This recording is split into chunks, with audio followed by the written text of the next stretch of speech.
everybody. Good morning. This is Daniel Trasa. I'm Dean here at Nova School of Business and Economics. And it's my great privilege to welcome you to the online conference on paradigm shift. This conference is jointly organized with the Calouste Gulbenkian Foundation. And it's part of a bigger partnership trying to focus on transforming society towards sustainability. This partnership with the Calouste Gulbenkian Foundation. As part of this partnership, we will be launching very soon a new master's in impact entrepreneurship and innovation that will start in September 21. We also have this conference on paradigm shift. And we have a chair that is hosted by Professor Pedro Oliveira that focuses research on the areas of social innovation, entrepreneurship, and impact. And we will be hosting later a panel looking at how to embed sustainability into company strategies. For Nova, it is a great pleasure to be associated with this. We're living in a world that is clearly changing and that needs to change.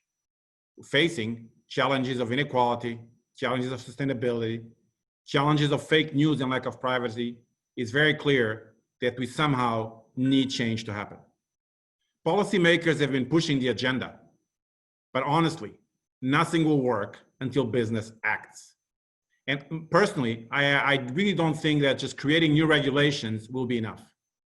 We need business leadership, we need change in governance, we need a new paradigm for the way business is managed and for the way business contribution to society is actually measured. The roots of the paradigm we live in today go back. Liberal and neoliberal economists made this point that the contribution to business and society should be about pursuing profits. Adam Smith, who actually created this argument with the notion of the invisible hand, was more nuanced. In many other places he actually mentioned, and Paul Collier in his recent book makes the point on this. I was saying that Adam Smith in many other points makes the case for the role of communities. But by the 1980s, Milton Friedman really pushed the agenda and made this case that the best thing that business could do for society was to pursue profits. Well, what happened afterwards is that, of course, as always, normative and politics gets together. Meaning, you make a normative case that the role of business is to pursue profits, and then people use it to create a political case that is in their own interest.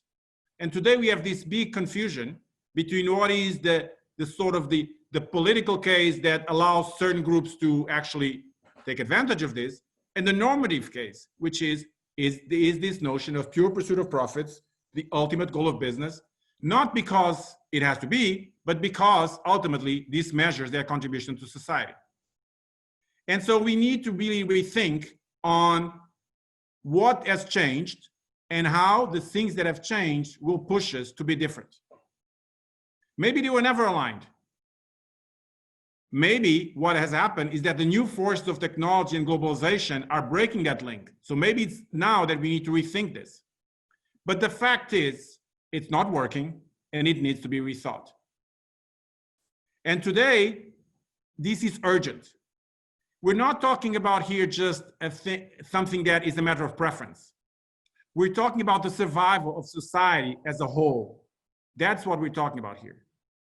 Because human societies always have this inherent tension between me pursuing my own goal and competing and having shared progress where we all believe in and have trust in our societies, human societies are like a bicycle. They need to move forward in this notion of trust, in this notion of shared progress.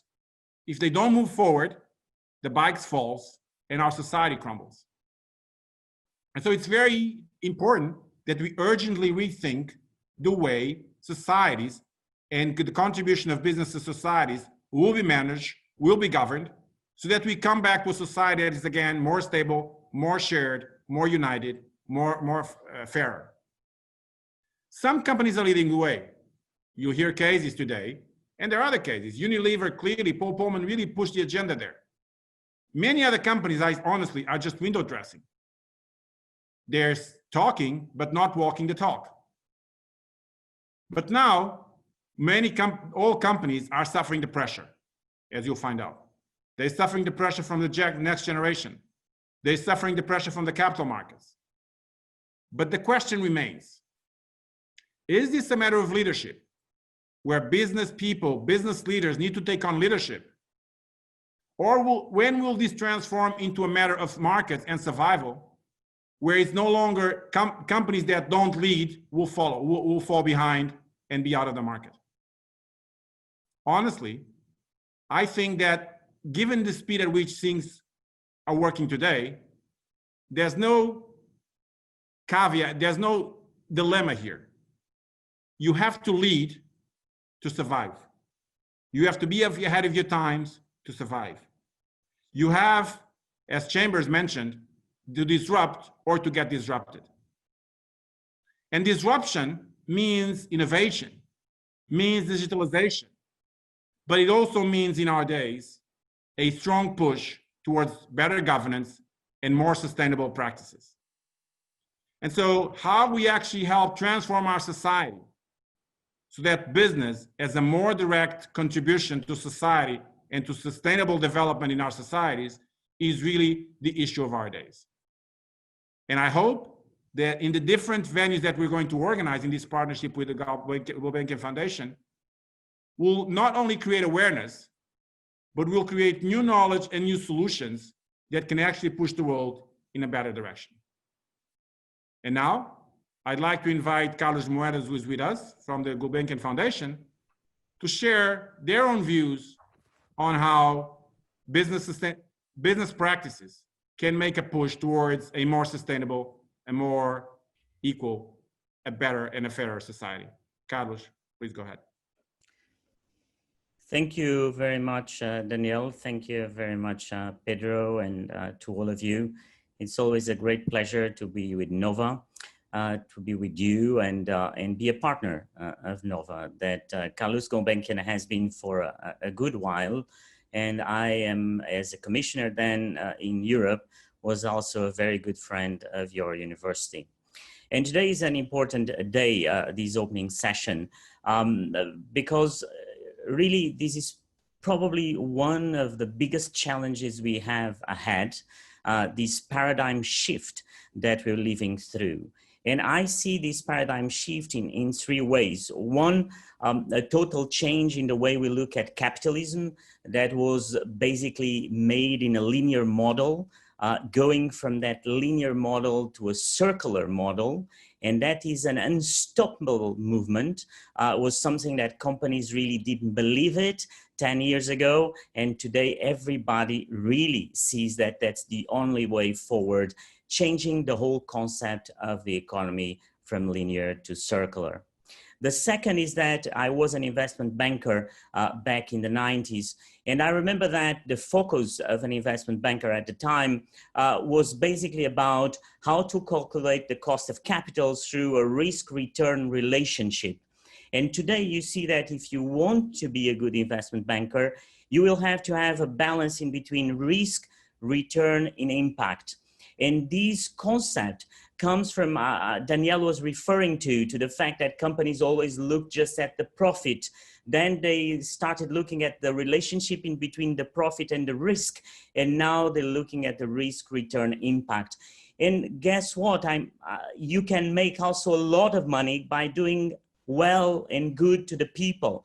And I think that the bias of the 90s was that it was just about the money, not about doing well to people. And today, there's no choice. If you don't do well, you cannot do good. And if you don't do good, you cannot do well. And third, I think that we're living this change of going from a multilateralism to a polylateralism.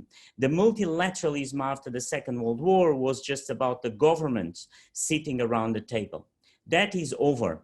That's what's happening today in this institutional crisis when you see the United Nations, the UNESCO, everyone that is the typical multilateral organization is not working anymore because you need to include in the multilateralism the companies, the NGOs, and the people. And that's what you saw in COP21. You saw it in other really amazing organizations and events like the Global Fund for AIDS. And you're seeing that today with the vaccine. You see the vaccine that the money raised by the European Commission was not just about the governments, was the governments, the scientists, the organizations and the companies. People like Paul Polman that Danielle was talking about, they not only understood that, but they are an example of that. And the shareholders and the stakeholders want that. So what I wanted to tell you is that for your generation, for the younger ones, you probably will look at the history of our generation and see that our generation never took it seriously. For us was, at the time I worked for a big French conglomerate and we would do these reports on sustainability. But that was just a kind of a question of reputation. It was the view that you had to do it. And today, it's not that you have to do it, is that it's part of the business. You know that you can actually do better by being sustainable. So today, the challenge is that the ones that will be the future winners, they will be able to reduce costs because they realize that they can have efficiency, productivity gains by having a more sustainable business. They will have increased revenues because they will create new business opportunities through sustainability. They will have a better image because they will increase their transparency and they will attract customers that will be very sensitive to that. So I think that you are really at the right place because you have here two institutions that not only preach for the sustainability paradigm shift, but we do it in our own organizations. That's the case of Nova and Gulbenkian. And so I wanted to tell you that since I've joined this organization, the Calouste Gulbenkian Foundation, probably one of the things that I've discovered that I'm very proud of is the work that we do with Pedro on everything related to patient innovation, to entrepreneurship, to sustainability, and that is something that is really important for the foundation. Is the work we do internally with Antony Miguel and Maze, and really believing it and doing it and investing in people like you and young entrepreneurs that can change the world for a more sustainable world. And so that's the reason of this session. So we will keep working with Nova, that's for sure, funding this chair on impact economy with Pedro. We will have, as you know, under this chair, the launching of a new master's and impact and entrepreneurship in an innovative format, as it will be project-led, helping to develop impact startups. The chair also offers a tailor-made executive training option to engage with current businesses. This training is a unique opportunity for companies to do better and to engage with this new business mindset and develop guidelines to foster change of the organizations. So all businesses have a role to play. This is not a game only for big companies, and this is why we offer scholarships for startups and SMEs in this course. So if you're interested, please check the conditions, apply directly with the Nova website. Here, Nova or Gulbenkian, we're just a family. So go to the Nova website and apply. And this was my introductory remarks. Now, as Danielle said, Pedro will go on with a very good panel, and we will be here watching him with always his great insights of all these matters. So thank you very much for inviting me, and see you very soon. Thank you so much, Carlos, for your words, for your partnership, and for the continued support of the Gulbenkian Foundation to our activities on innovation, sustainability, impact. So, hello everyone, welcome to The Paradigm Shift. My name is Pedro Oliveira. I'm a professor here at Nova School of Business and Economics, where I hold the Gulbenkian Professorship for the Impact Economy. And I'm also a professor at Copenhagen Business School in Denmark. I'm happy to moderate this panel with three very knowledgeable and interesting speakers in this space of sustainability and impact. This morning we have with us Ellen Duporn. Ellen is Country Retail Manager and Chief Sustainability Officer at Ikea, Portugal. She has been with Ikea for over 20 years, and previously she held positions in the Netherlands, in Austria, in France, in India, in Finland, and even in her own country, Sweden. So she has also been a coach in many leadership development programs. She, for instance, was the one that set up the Ikea Women Open Network, I1. So thank you so much, Ellen, for joining us. It's a real pleasure to have you with us. We also have with us Antony Miguel, is the co-founder and managing partner of Maze. Maze is a venture by the Gulbenkian Foundation that previously was known as the Social Investment Lab. Maze works with impact ventures and investors to scale up effective solutions for social and environmental challenges. Antonio is also actually an adjunct professor here at Nova. He was teaching until minutes ago, and previously worked at Sair da Casca and Social Finance in the UK. Thank you, Antonio. Last but not least, Rodrigo Tavares is with us as well. Rodrigo is the founder and president at Granito Group. He's also actually a professor here at Nova. And the Granito Group is a boutique financial group with a mission to transform the global economy into a sustainable economy. Apart from that, Rodrigo has served as the head of the São Paulo State Government Office, Foreign Affairs, and worked as a senior research scholar at Harvard. Among others, he was not long ago nominated Young Global Leader by the World Economic Forum. So I think we have a very good panel, and before we actually get started, let me just say that the audience can post questions in the chat as we move along, and we'll try to answer them at the end. At least we will answer some of them, depending on how many we get and how much time we have. If you are more comfortable, you can write in Portuguese and we will translate the question. If you experience any technical issue, please let us know as well in the chat and we'll try to fix that. But without further delay, maybe we should get started. And I will start with actually a similar question to the three members of the panel, and they should feel free to elaborate a little bit on this question. And the question is about the meaning of sustainability for their organizations. What does sustainability means for each one of the organizations that we have here with us today? Please feel free to tell us a bit about your organization as you go along your answer. Thank you. Ellen, you can probably get started.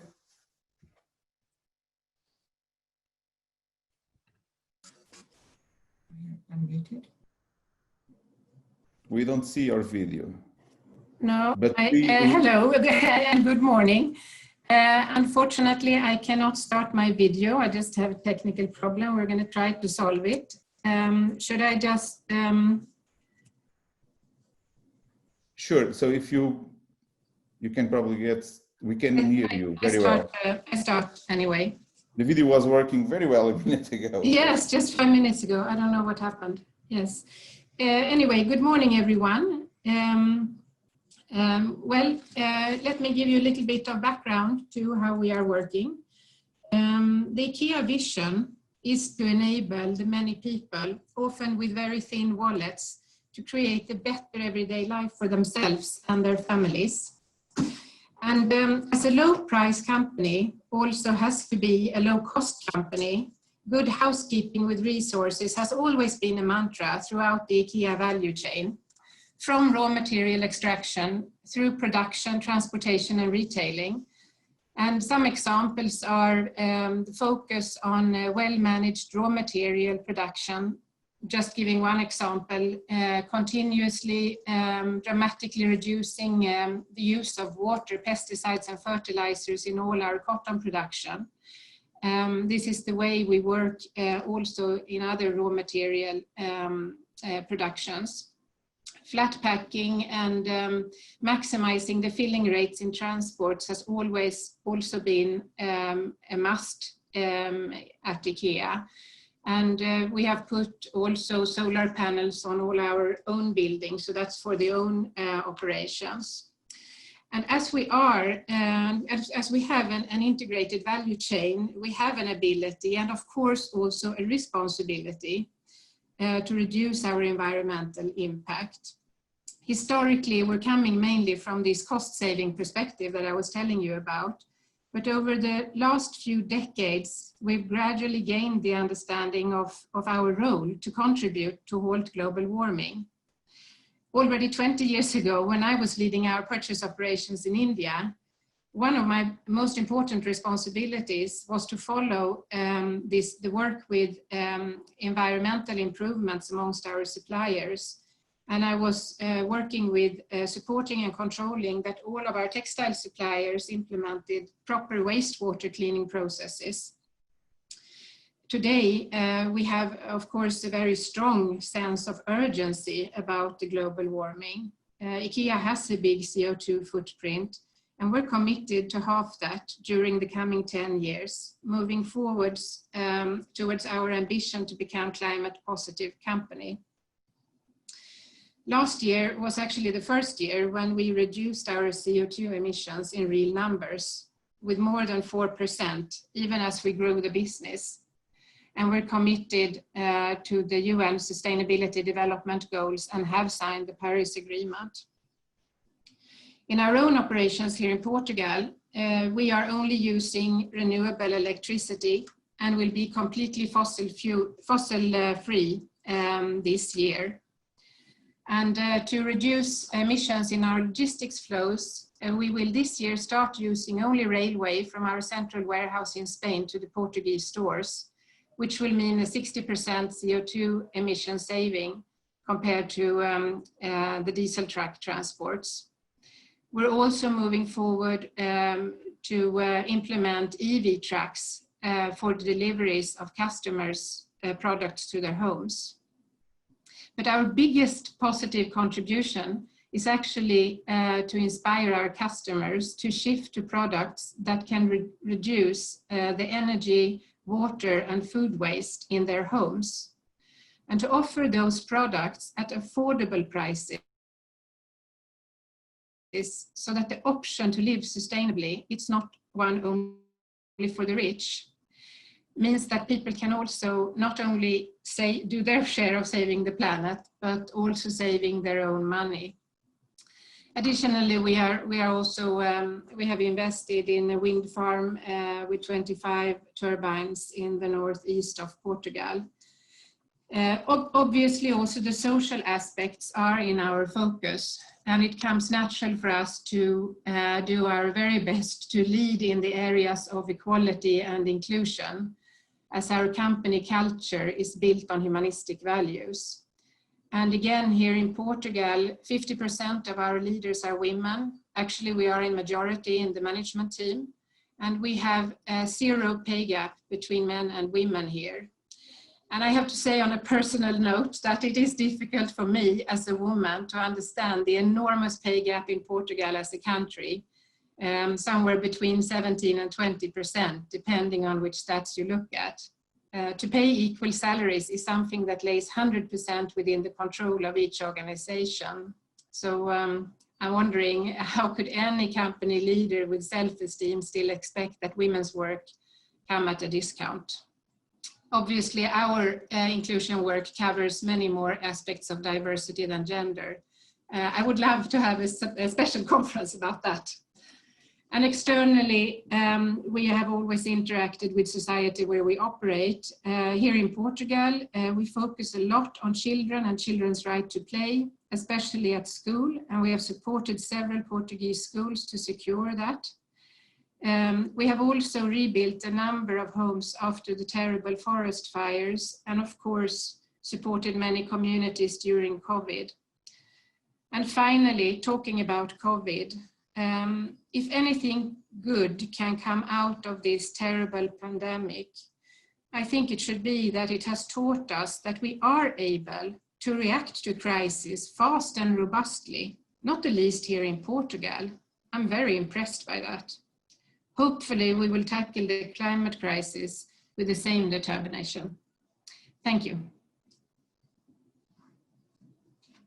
Thank you so much, Alan, for your comments and also for the good things that you have been doing for our country. We really appreciate that.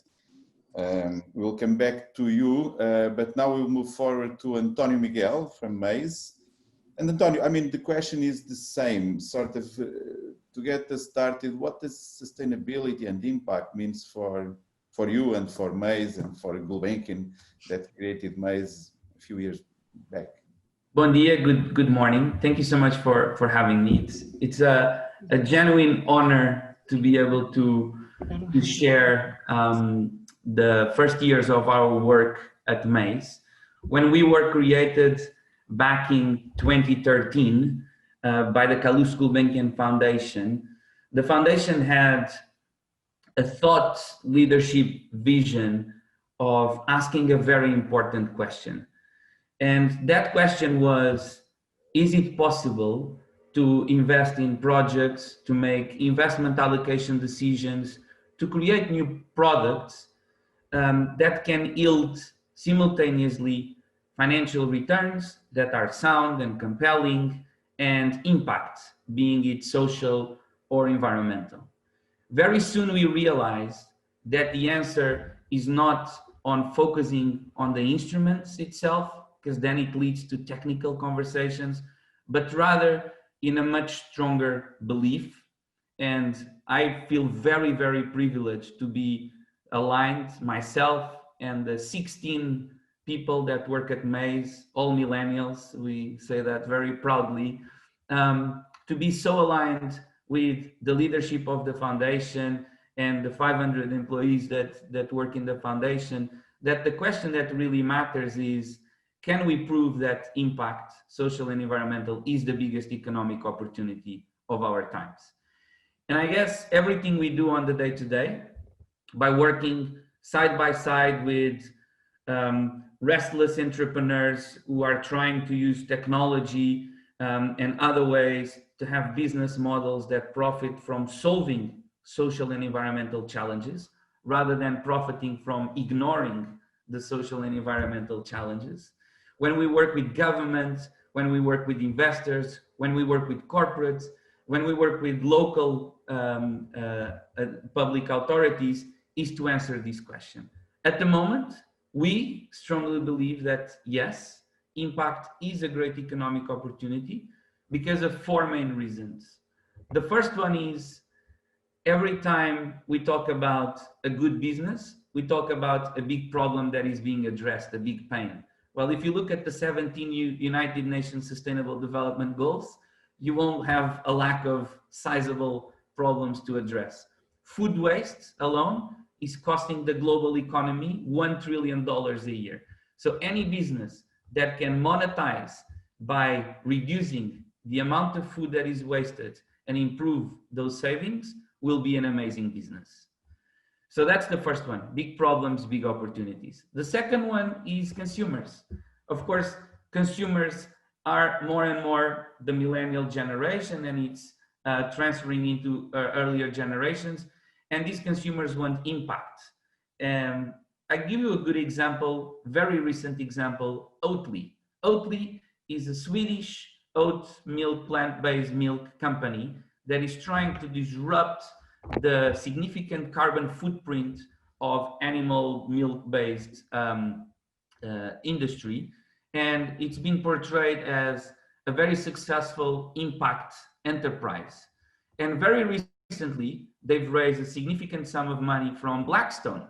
And what happened was very interesting, because on the one hand, more and more consumers were moving into plant-based milk because of being a sustainable choice. But when they understood that a big asset manager who was investing, for instance, in fossil fuels, etc., was part of the cap table, not that the consumers started saying, we are not going to consume anymore, but started asking the question, what are you doing with your investor to make sure that your investor also influences their investment making decisions towards more sustainability? So consumers are a very strong force for change.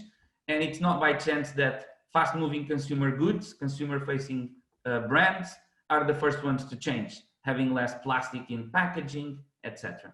The third one is talent. I just got off a class here at Nova, and I always get very humbled by the excitement and the enthusiasm that business school students, but I've seen that in other social science areas, in engineering schools, the excitement about the proposition of being able to do intellectually curious and challenging work whilst having a purpose. So the war on talent, and for a lot of professional services firms, what they sell is talent and their advisory, it's going to be based on impact, because more than 80% of these people want purpose at work. And the fourth reason why impact is an economic opportunity is because more and more investment is being allocated into environmental, social, and governance investments. I guess the green and sustainable market at the moment is around 30 trillion, up 35% from 2016. COVID-19 has been a tailwind for the whole sustainable investment market. So it will take very little time until the cost of capital to access capital for impact enterprises is lower and more competitive than non-impact counterparts. When you bundle all of these together, you have more engaged consumers, you have more productive talent, you are addressing big problems with a lower access to lower cost of access to capital. So that's the reason why we exist. And when you ask me what does sustainability mean for us, it's basically where we are putting all the belief of Maze and the work of the Calouste Gulbenkian in this area, having a sustainable business model in the future. Because if we can prove it, it will be a shift in paradigm. If we cannot, well, we were proven wrong. Antonio, thank you so much for your very interesting words. I'll come back to you. I'm very curious about this idea that impact is the biggest economic opportunity of our times. We'll come back to that. But let me now go to Rodrigo and ask him the same question. Basically, Rodrigo, can you elaborate a little bit on the meaning of sustainability for you and for your group, for the Granito Group? Thank you. Thank you very much, Pedro, and thank you for the invitation. It's a pleasure being here. Let me first concur Antony Miguel's words as a professor of sustainable finance at Nova SPE. We started off the sustainable finance course in 2020, and there was a magical exponential interest from students. We were expecting 5 or 10 or 15 students for the first class, and we had a maximum amount of 70 students in the auditorium. So yes, there is indeed interest from the students in sustainable finance. I'm also the person behind the Granito Group. The Granito Group is a financial organization working for other financial organizations. It was founded 5 years ago when I was still working at Harvard University, and it has 3 arms. Arm number 1 is a consulting business. Arm number 2, it's an investment banking business. And arm number 3, it's a think tank. Everything that we do is related to the sustainable economy. It's related to the acronym ESG, standing for Environmental, Social, and Good Governance, which is an acronym that we're going to hear a lot about today. On the consulting business, again, we only work with financial institutions, and we help them designing and implementing a comprehensive ESG architecture. So everything related to culture, strategy, organizational transformation, investment process, portfolio construction methods, metrics, communication, outreach. So that's our consulting business.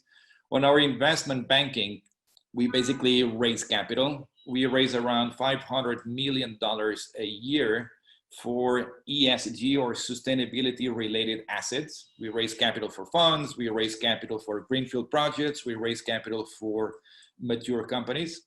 And then we have the think tank, where we publish regularly on the sustainable economy. And Pedro, I think it will be important to me to reflect right at the very beginning of this conversation on the actual meaning of integrating sustainability. That needs to be properly dissected, because it's not a romantic context. It's not a romantic concept. It's highly complex. And it's actually an idea that changes over time. There is no single way, only one way of integrating sustainability in financial institutions or integrating sustainability in corporations. When we talk about integrating sustainability, it could actually mean just basically corporate philanthropy. Think of Rockefeller, think of Andrew Mellon, think of Henry Ford, who was the person who said something like, a business that makes nothing but money is a poor type of business. Think of other tycoons as Alfredo de Silva. And corporate philanthropy is still visible today. It's not only a 19th century concept. And it takes the shape today of foundations, of institutes attached to large corporations. So corporate philanthropy is basically about using corporate margins to deliver philanthropical projects. And sustainability in that regard is something external to the core organization. So that's one way of looking at sustainability. And again, there is no right or wrong. I'll just walk you through very quickly the different angles through which we can look at sustainability. And then I'll tell you the one that the Creator Group supports. The second angle will be CSR, corporate social responsibility. There, sustainability is pure compliance. It's a box-ticking exercise. It's very much focused on risk management. It's centered on costs, more on costs than on opportunities. CSR is basically used as a license to operate. Then in more recent times, companies, they are moving towards corporate sustainability. And this means incorporating sustainability principles and practices in the DNA of a company, in its global management strategy, in its operations, as a pathway towards value creation. And this is aligned with what Carlos Moeda and Andrea Trassa were pointing out. And then there are also companies that look at sustainability as a source of innovation, because it is related to the opening of new market opportunities, the creation of products, the creation of processes driven by sustainability issues. So for the Creator Group, when we work on our consulting business with financial institutions, we only help them incorporating ESG or sustainability data, practices, and processes in the full range of that organization. And that is related from culture to investment processes to outreach. It's only when you inject sustainability across the organization that it can actually extract the inherent value associated to sustainability. Thank you. Thank you so much, Rodrigo. Thank you for quoting Mr. Ford with this very nice quote, a business that makes nothing but money is a poor business. That's a good one, and it will help us in the transition for the next question, because I think it's now widely accepted that no one can ignore sustainability.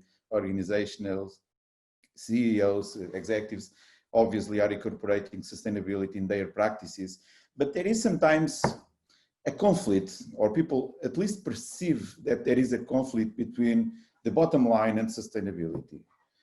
And my question is for Ellen. Ellen is now back with us. We can see her, which is good.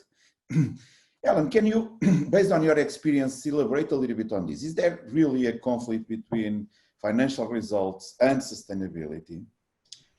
Do markets care about sustainability, and what's the reaction? And at the same time, can you also tell us a bit about some of the challenges that you and Ikea faced when implementing a strategy to foster sustainability at the core of your organization? So it's a big question with lots of different things, but quite a few. Thank you very much, and nice to be back. I think your first question, I think it's really pretty much about what time perspective you have. And I can speak only for Ikea, of course. We are a foundation-owned company, Inca Group, that I work for, under the brand of Ikea. we have a very long-term perspective. As I mentioned before, parts of the aspects of sustainability have been ingrained in our DNA since we were born, because we are, our purpose is to support the many people with thin wallets to improve their lives at home. You can only do that if you are a low price company and a low cost company, of course. So good housekeeping with all resources, whatever it is, has always been very, very important for us. And then, as I said earlier, we have gradually realized our huge responsibility to contribute to halting global warming. I think that for us, it is a lot of transformational processes going on in the company since the last 10 years. But it's something very positive, and we believe, of course, that being a good business is good business. Because how can you create a good life at home if it's not sustainable? We wouldn't bring something positive to people if the things and the solutions that we offer them, if they don't add on quality to their lives. And we know, coming in a little bit to your second question, we know that the people in Portugal are actually more concerned about the environment than the average European. They are also very ready to do something personally to improve the situation for the environment. But most of them are not able or sometimes and willing to pay extra for making sustainable choices. And we, of course, believe that sustainability and saving the planet should not be a choice only for the rich.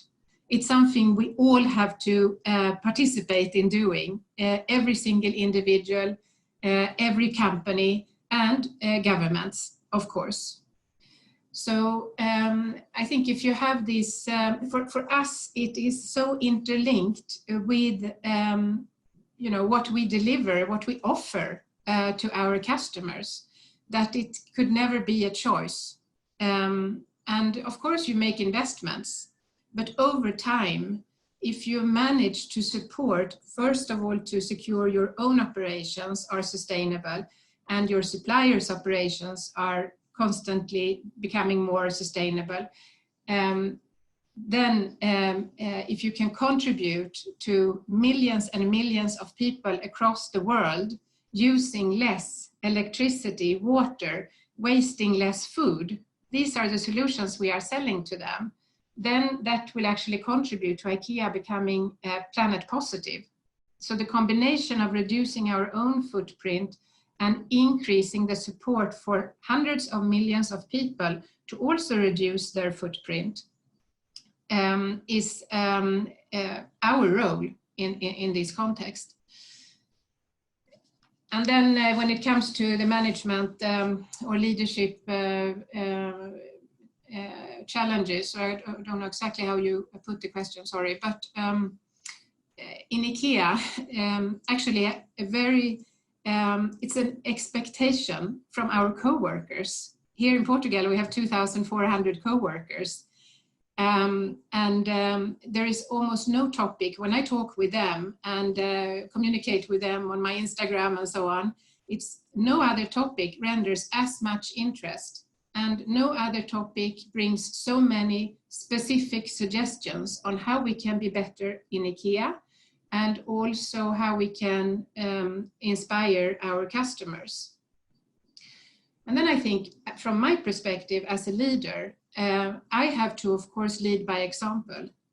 And I'm a country manager, but also the CSO. All country managers in Ikea have that responsibility. And right now, for example, I've just gone through a series of internal workshops with all our management teams of all our units on different topics of sustainability, where one is what is my personal responsibility here? How can I lead with as a good example? And to change my habits, just as Ikea is changing its habits and the whole world has to change theirs. And it's been one of the most energy-giving exercises we had in a long time. So yeah, I don't know if I answered that question properly, but I think you did, yes. Sorry. I think you did. Thank you so much, Ellen, for your words.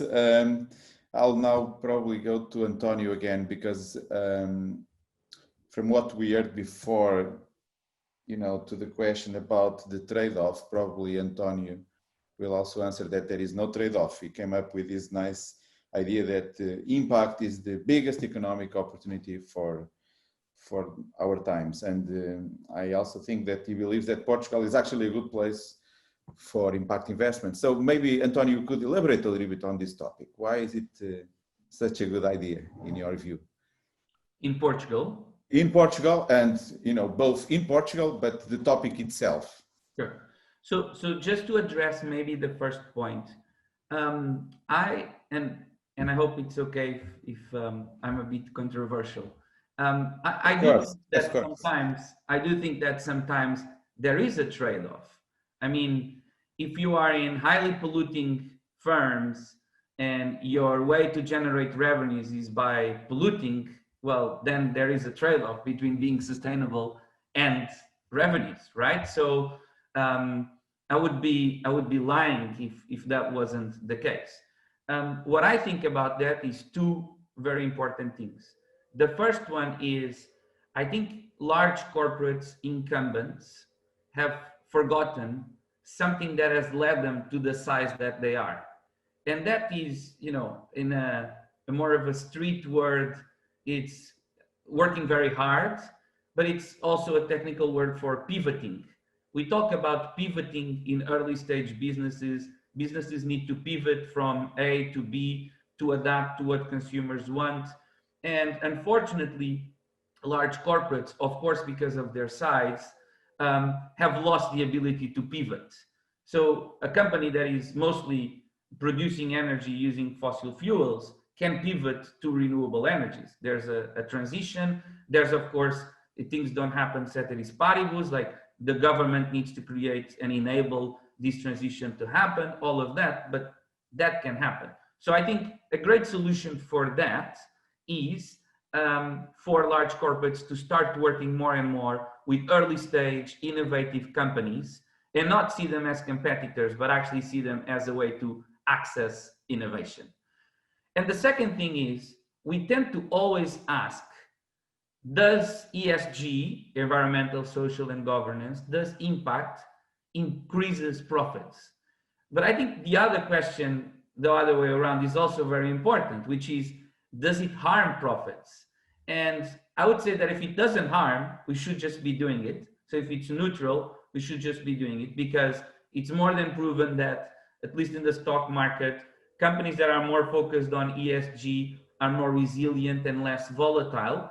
Of course, correlation is not causation, and we cannot attribute that to ESG alone, but we also shouldn't put like the full pressure on sustainable finance to be a driver for increased returns.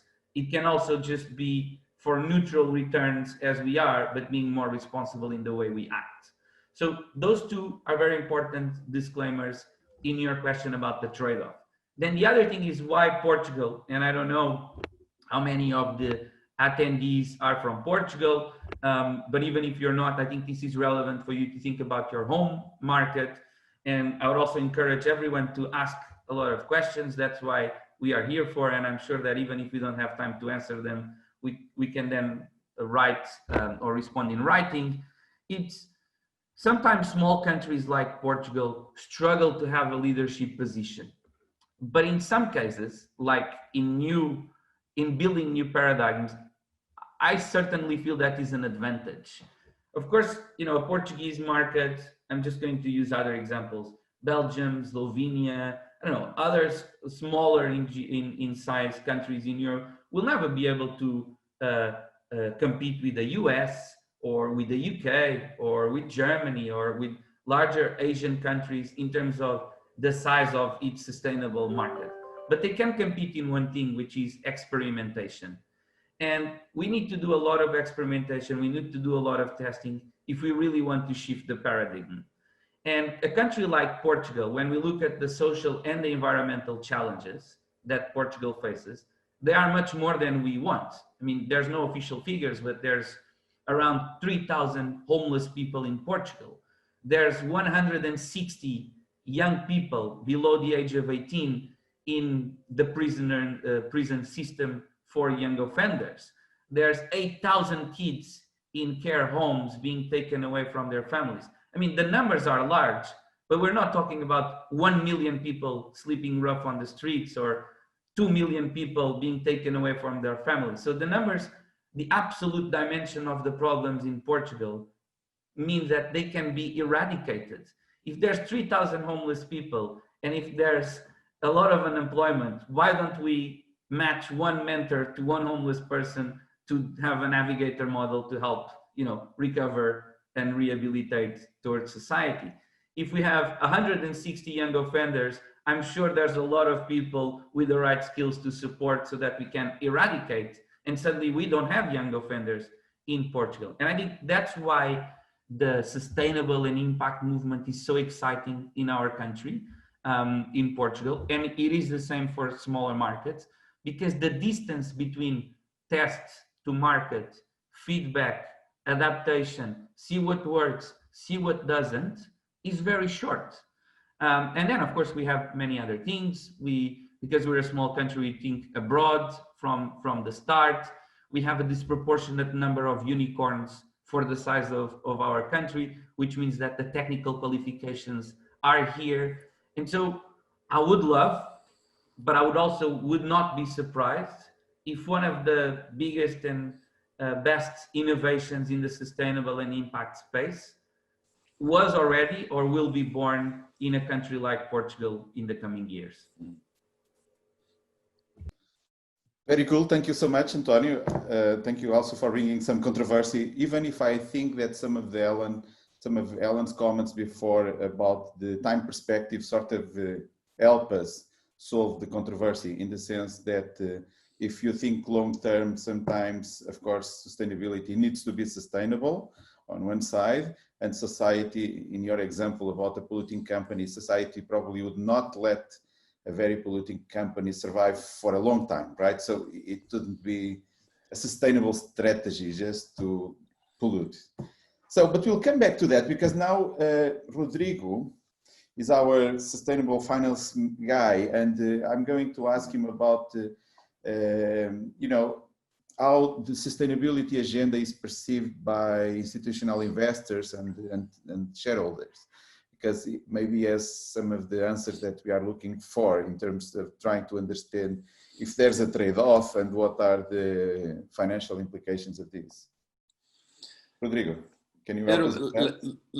Let me just pick up on first on what Alan was pointing out. Sustainability is today what learning English was about 50 years ago. My father, who is nearly 80 years old, he's retired. He worked all his life in one of the largest Portuguese multinationals. He told me the other day that back in the 60s, there was an internal discussion in his company on whether the staff should be trained to learn English, because no one was able to speak a foreign language, just a little bit of French, maybe no English. And the decision was it would be too costly. And they decided to have a special team on the side that led with exports. And they were the ones who were trained in English skills. Today, it just makes no sense. Obviously, English skills are part of the job description of any corporate position. And in the future, to have sustainability or ESG skills are not going to be part of a domain of a specific team called the Chief Sustainability Officer or the Sustainability Department, but it will be part of the job description of every single person, including the CFO and the CEO of any person working for a corporation. Because Pedro, there is no sustainability versus financial returns equation. Sustainability is a financial issue. It's not either or. If you have sustainability companies, you normally have more motivated staff, which leads to higher productivity. So there's a financial component there. If you have a sustainability company, most likely you have lower energy consumptions. There is a financial indicator there. So let me underscore this. Many corporate executives incorrectly believe that light actions will be sufficient. So in the Granito Group, we are talking daily to several financial institutions and corporate leaders, and some of them might just believe that publishing a sustainability report, organizing a sustainability-focused event, creating the Chief Sustainability Officer position, improving the disclosures of their sustainability work, they might believe that is enough, but it's not. That is too little. When companies embark upon these, let's call them shortcuts, they will likely fail to see the benefit. And we have seen this over and over again. They become disappointed, they become frustrated, and they start believing that sustainability is not worth pursuing because the way they are doing it in a shallow way is, they believe, the right way of doing it. It's like listening to half of a sonata by Chopin and believing they can write a book on classical music. They have to be deeper. The journey is more complex. The sustainability journey, it's very difficult. It's easy to make mistakes. It's easy to start losing money. There is no secret source. There's little standardization. And the only way of doing it is doing it right. And doing it right, it takes time. And it means integrating sustainability fundamentally in strategies and operations. That's the only way to unlock the value that is inherent to sustainability.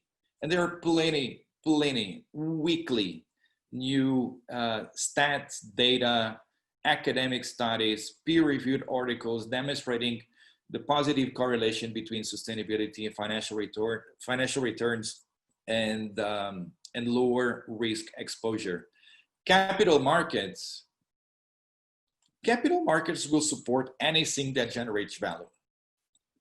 Well, I would say more than accepting or supporting, capital markets will advocate for sustainable finance once it is mathematically demonstrable that sustainability can generate value. So capital markets, sometimes we talk about capital markets as a concept. Capital markets is money. It's $85 trillion of capital. It's more than the GDP combined of all countries in the world. This is the pool of capital, $85 trillion that it's available to be deployed in different asset classes in all geographies. If we look at these $85 trillion, about 1/3, 31 trillion, it's already ESG related. It's money invested through sustainability lenses. And I'll give you some figures so that it's important that you realize that sustainability is not something on the side. It's not romantic. It's not peripheral. It's a survival business. If you don't do it, if you are not a champion on sustainability, and if you are not embracing sustainability or ESG, if you are a financial institution, you're going to be out of the market in 10 years. Look at asset owners, institutional investors, the pension funds, the academic endowments, the insurance companies. 78% of them already integrate with some level of maturity. They integrate ESG data. 73% of family offices, 70% of fund managers integrate sustainability. Obviously, there are plenty of different ways of integrating sustainability in your investment strategies and capital allocations, plenty of different ways. There are more than 20 different ways. Impact investing is one of those ways of integrating sustainability. But again, it's not magic. It's not a secret sauce. It's not something that you do in 3 months. It's not something that you can copy and paste. It's highly customized to your organization. It takes time. It's very easy to make mistakes. It's very easy to lose money. So supply yourself with the right human capital to do sustainability with precision, because only when you do that in a comprehensive, strategic, operational way, you can actually start extracting value from your decisions. Thank you. Thank you so much, Rodrigo. Let me just mention that soon we'll be opening for questions from the audience, but let me still go back to Ellen and ask her to share with us maybe a success story of Ikea, the Ikea group, either in Portugal or elsewhere, and maybe also some hurdles that she had to overcome in this process. And, maybe, as someone from Sweden living in Portugal, maybe you could also comment on some possible cultural shocks that you have experienced here and the implications in doing your business. You already mentioned the gender gap, and I live myself in Scandinavia, and I also see things in a different way, and it's a bit hard to understand that we haven't fixed this problem, but maybe there are other issues that you'd like to point out. Thank you. Yes, I mean, we are on this journey that we all have talked about so much now since many, many years. And of course, there are many success stories. And of course, there are and have been and are and will be hurdles to overcome for sure. I think that when we talk about success stories, I think that our transition to 100% LED and introducing LED on the market to our customers and changing the behavior of millions and millions of consumers because these were affordable for them is a real success story, and everyone else has followed, of course. There are in different production areas, there are also huge steps taken. I was mentioning earlier the cotton, which is now all our cotton is what we call better cotton and consuming only half of both chemicals and water and so on. But there are a large number of other success stories also across the whole value chain, because the sustainability ambitions and goals are integrated in every part of our business plan. So it's certainly many years ago we left this to have it as a nice to have or on the side and so on. So and also in our overarching scorecards we have very heavy sustainability parameters. The hurdles, I think, are often related to our scale, actually. You don't move as fast when you are big as when you are small. Small companies have that advantage. And two projects that are very close to my heart right now here for Portugal is that we aim to start selling solar panels to our customers. This is the sunniest country in Europe, and it's crazy that we don't use the sun more. We do it on our own buildings in Ikea, but we would like to give affordable opportunity to all our customers to install solar panels. And this has been quite a long journey. This was already quite advanced as a plan when I got here 3 years ago. And we've been working relentlessly with this. And it's about the supply chain quality, being one small country amongst many bigger Ikea countries in Europe, and everybody wants to start the same, introduce the same service and offer. But it seems like it's coming now. So I'm very happy with that. And the other one is that we want to, one of the biggest parts of our environmental footprint here is the transports of people and goods in Portugal. And it is our plan now to move over to EV vehicles for transporting goods to people's homes. And here, of course, we are working with external partners and we have to agree, and it has to be at a cost. These trucks are more expensive than the old trucks, and it has to be at a cost that the customers are ready to pay, even if we don't necessarily need to make much profit on that or any at all at Ikea. Hurdles are related to our big scale, and that leads to lead times of changes. And we would like to see ourselves as a fast company transforming quickly when needed, but sometimes this leads to a bit of frustration. Anyway, we're going to get there. So that's maybe the most important thing. When it comes to culture shock, I must say that I'm totally in love with this country. And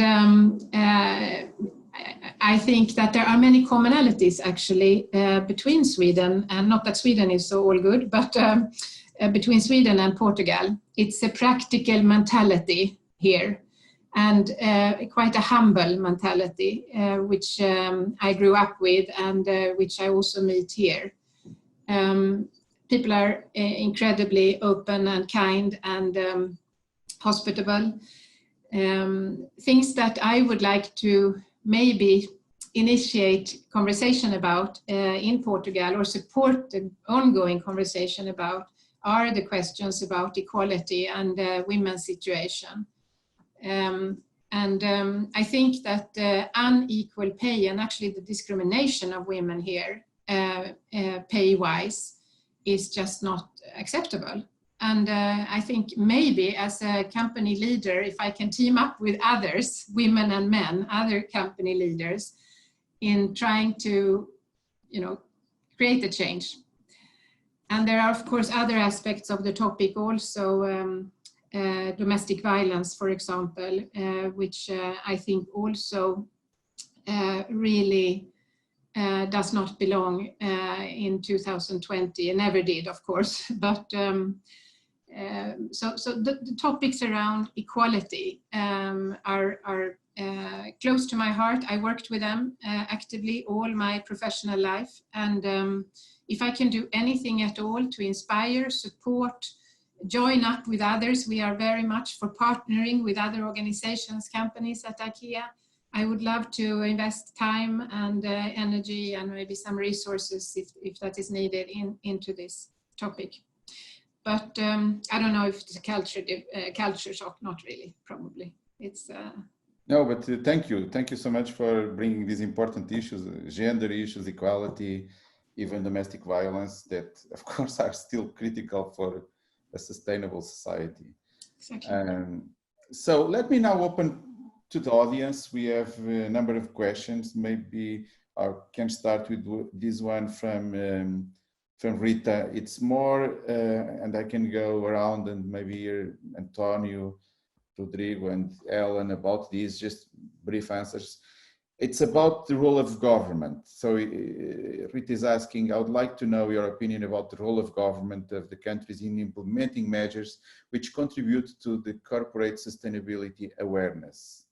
Is the government the engine of the change, the shift to the paradigm, to a new paradigm, or it's actually a private sector thing? So maybe Antonio, you could get started. Yeah, I'm very happy to take on that one and try to be very quick. So governments play a fundamental role. Governments, through regulation, but not only, through incentives, we respond to incentives, can direct decisions and behaviors in the way that they think it's right. And I'll give you a few examples. The first one is microfinance. whenever we think of microfinance today, we take for granted that most banks, even in the Western, in Europe and the US, but all over the world, in Bangladesh, India, where it started, there's microcredit everywhere. And now it's seen as an asset class that has data and performance, etc. I mean, for microfinance to be where it is today, it took 40 billion of a lot of grants and government subsidies and incentives and subsidization, so that today we have these as a performing asset class. We're talking about something that was created in 1976, or at least more famously created by then, and we're in 2020. So 50 years to create real change, and governments played a very, very important role in that. The other way, and the other example is, for instance, pension funds in France. A lot of pension funds in France, especially from public companies and public entities, used to have the option that the pensioners could ask their pension funds to allocate 10% of their pension to environmental, social, and governance investments.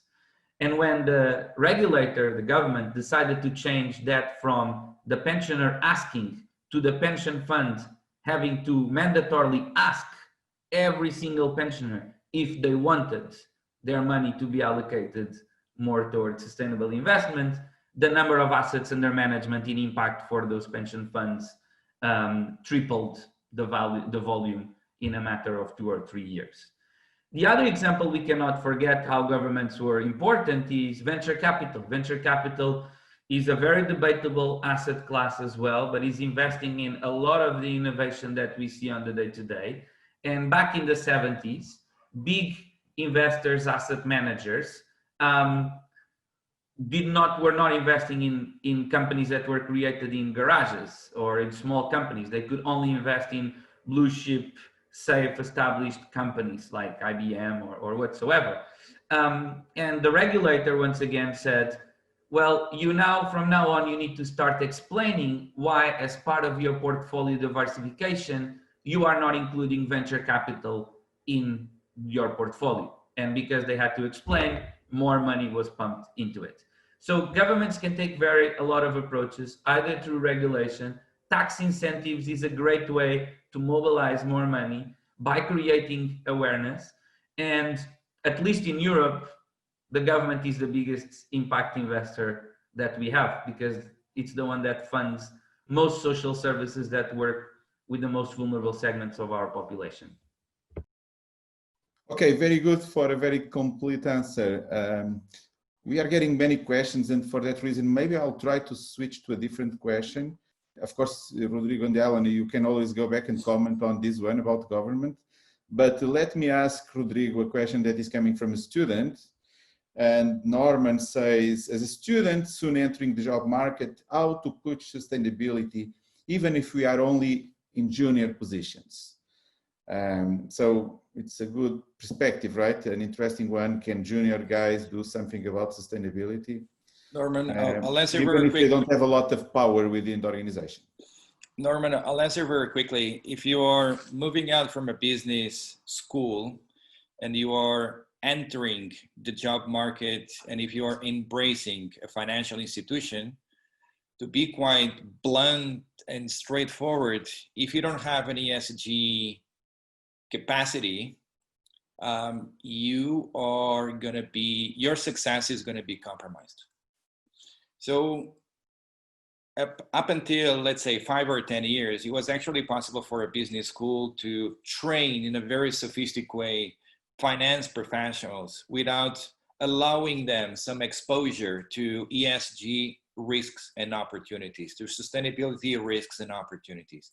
Over the last 10 years, we have seen a trend where the most recognized business schools, according to the Financial Times, mostly in Europe and in the US, all of them have started to make available sustainability, entrepreneurship, impact, and sustainable finance courses.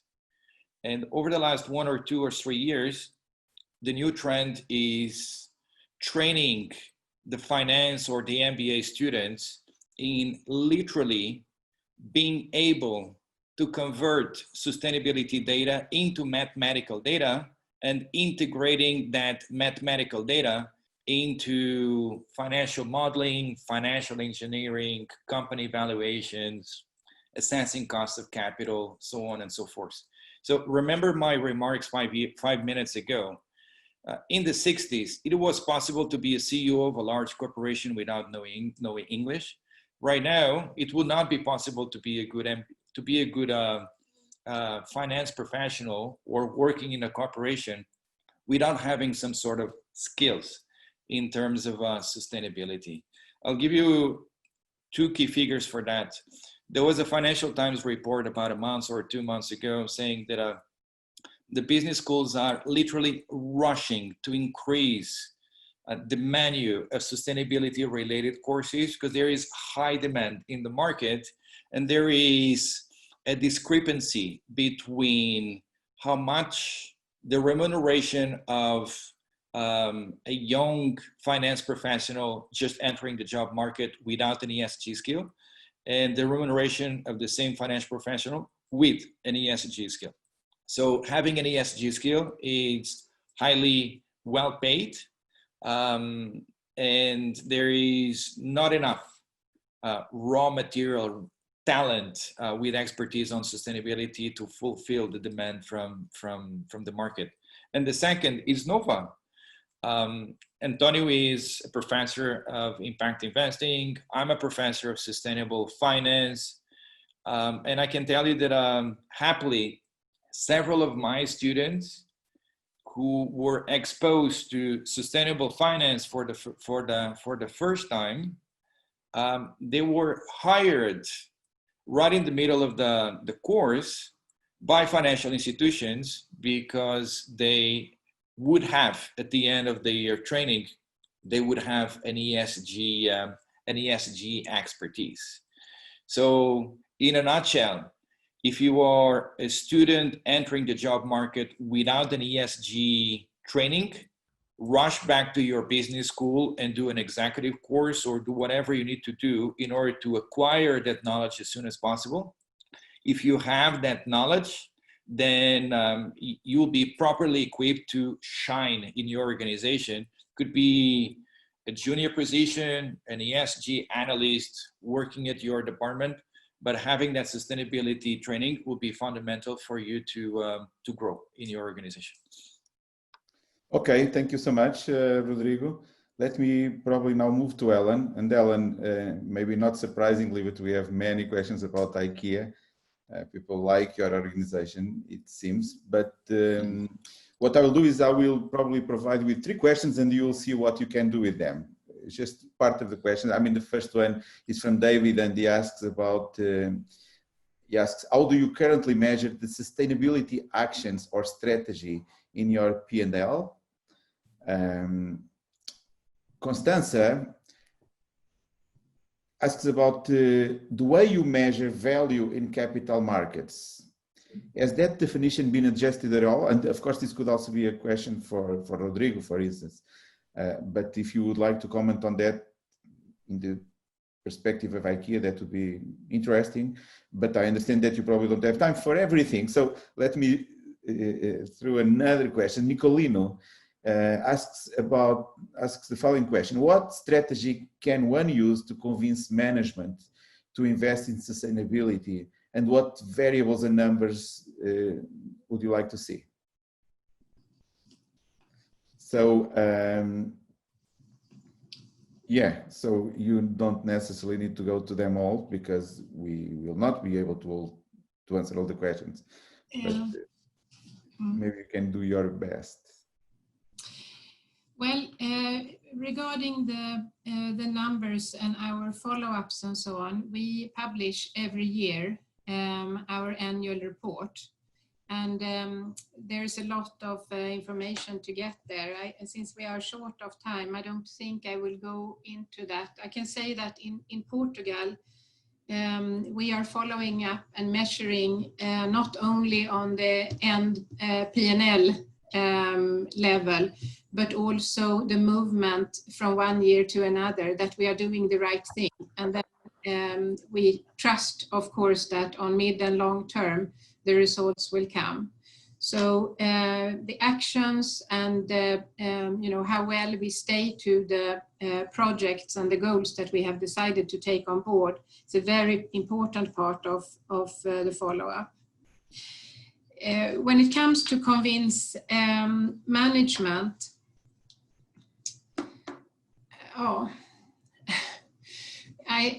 I think it's in most cases, or in many cases, I think it's about education. Because I think that